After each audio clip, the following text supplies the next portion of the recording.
Welcome to another Colors of Prog. This episode's a little different from the others that I've done because I'm just going to talk about a few books that speak to the progressive rock community, primarily Italian, it looks like, and a few other things. So I do want to acknowledge that there are many books out there on, yes, Genesis, Emerson, Lake and Palmer, and some books out there on the individual members of those bands. I think there's a Great Lake book out there, and as well as more than one on Keith Emerson. And there's a book by Julian Cope on Zool and Krautrock, German progressive rock, which is very good, by the way. So the batch I assembled for today, we're going to talk about, here's an American, Neal Morse. Testimony, the inspirational and spiritual journey of a prog rock musician. Now, Neal Morse has many fans in the prog community. Spock Spirit, Flying Colors, Transatlantic, Neal Morse Solo, Neal Morse Band, and about 30 other bands probably. This is a very personal, brief book. It's barely 230 pages, self-published. You can get it from Neal's website. I believe it's Radiant Records, or Radiant.com. You can Google it. And Neal does have it available at some shows, very affordable. I found it very interesting because I didn't know he had such a tough life. He's a very spiritual, religious gentleman, and didn't realize that he had a typical rock and roll life, playing in bar bands, drugs, hard life. Ended up in Germany and on a mattress above a bar where he was playing. It was the only place he could sleep at night. He hit nearly rock bottom. Eventually he worked, which I didn't know, he worked with Eric Burden and the Animals. He was Eric Burden's guitar player. Had no idea for a while. Came back. He likes to reinvent himself. Found that very interesting about Neal, although he wouldn't go so far as to say in this book that he's reinventing himself through his deep, profound spiritual rebirth. But he's reinventing himself musically, so I found that very interesting. Unfortunately, the book only goes up to 2011, I believe, so it would be nice to see a follow-up, see what else is going on. There's some stuff about the other bands and about his solo bands, some about Mike Portnoy meeting up with Mike, the Dream Theater, earlier Dream Theater drummer, whom they had formed a very, very close partnership. So if you like Neal Morse and you like those bands I mentioned earlier, it's definitely worth reading. I found it very informative because it told me things I didn't know, and I like that when you read a book about a musician, living or dead, that you're learning something you didn't know. That's the whole thing about reading these kind of biographies, autobiographies. It's pretty much the only one I have in this batch, but I'm going to jump to the Strawberry Bricks. This is a mouthful. The Strawberry Bricks Guide to Progressive Rock, 3rd edition, by Charles Snider. Now, this is one of the more recent books, 2020. The thing is, it's a young man's, he begins life as a young man. Doesn't every man begins life as a young man? It begins the story of growing up, liking the bands like Deep Purple and Uriah Heep and Zeppelin, like many of us did, and how he really got into prog rock.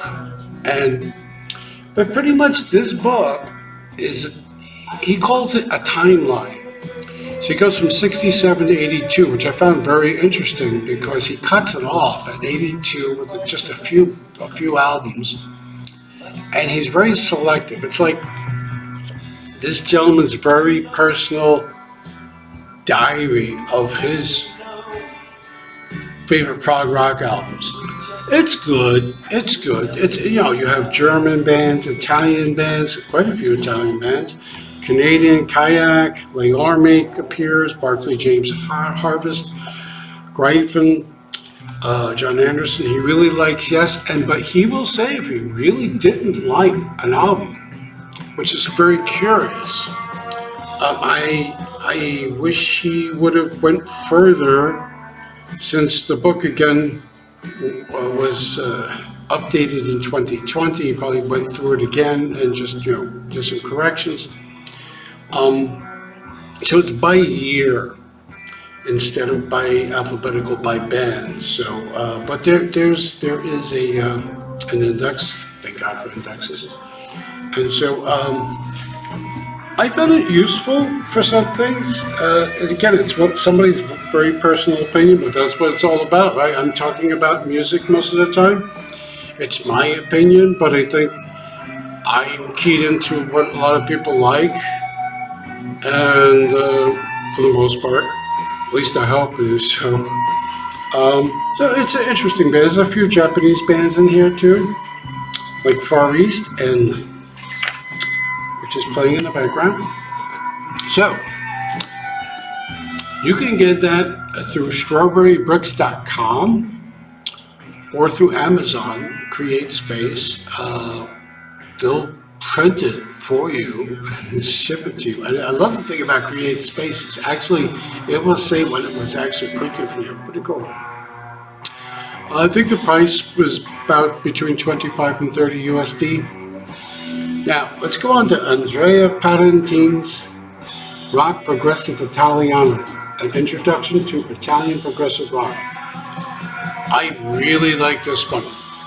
This, unfortunately, hasn't been updated since 2011, so it's already making it 10 years old.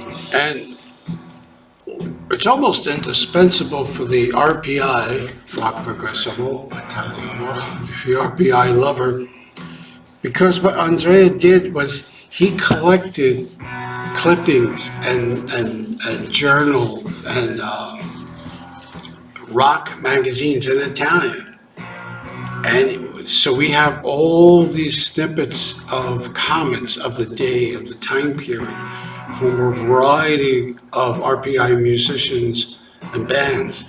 And it's very, very well done. Also, you get a good feeling in the introduction about bands that were aligned to the left politically and those that were aligned to the right, and why this happened and why their music is sort of like the way it is. I learned things I did not know, that the poet Dante Alighieri was such a big influence over progressive rock. I really was blown away how many different bands pulled him as a source. The Divine Comedy, it's Alighieri's big collection of stories as a poet, and how many Italian bands pulled from him as an influence. Very, very interesting. Here's the really big thing I like about this. He translates not entire songs, but enough snippets, passages. We all know that Italian is one of the great romantic languages, and some of us who really are into RPI really like singing on some of the best RPI albums. Leorme, PFM, Banco. But to read the translation of that into English, I'm blown away, and you might be too if you're totally zeroing out on Italian. And I do know Italian, but it's been a while, and so it was nice to reread a lot of this stuff. It just really It's almost indispensable for that reason alone. I really recommend it. I actually go back to it often. Another one I do go back to, another book. This one's a doorstop. Yes. Augusto Croce's Italian Prog, updated English version, comprehensive guide to the Italian progressive music of the 70s. So, this baby is nearly 530 pages. It's a 2019 update. So what's cool about this book? This is done alphabetically. And Augusto, who again is another Italian like Andrea in the previous book I mentioned. This is a little bit different though. This is alphabetical by Italian bands, and he lists the lineup, and if there's been lineup changes, band members coming and going. What I really liked about this also, for those who are collectors, he lists the LPs and the CDs, or the CD releases or the LP releases, and even has the labels listed. So for those of you who are like trying to track something down, really worth it. He also mentions whether something's a bootleg. And I was interested to learn that a couple of bands,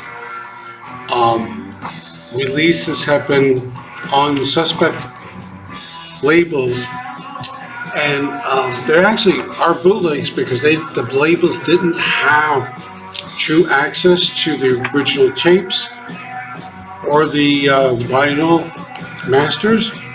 So what they wound up doing is they copied the CD, and so in not such a great way. So this is really indispensable. Some pages go on, PFM, which is a band that's been around for 40 plus years, so there's a lot on them.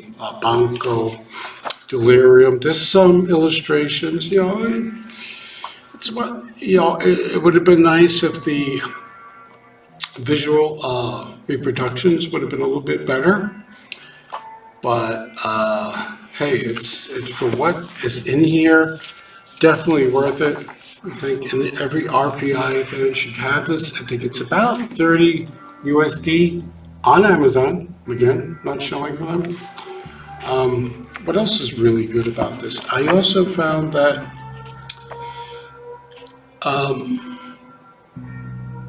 he sort of skips whether something's really good, or not so good. Whereas in Andrea's book, he really will mention if he was disappointed or if he didn't think something, in his opinion, was a great album, but he will still mention it. Andrea's book tends to go all over the place. 60s, 70s, 80s, 90s, 2000s, you're all over the place. It's sort of like his top, I would say, 100 favorite Italian prog albums. Not even alphabetical, it's just jumping around. Whereas Augusto's book is alphabetical. And back to the Strawberry Bricks fellow, his book is chronological.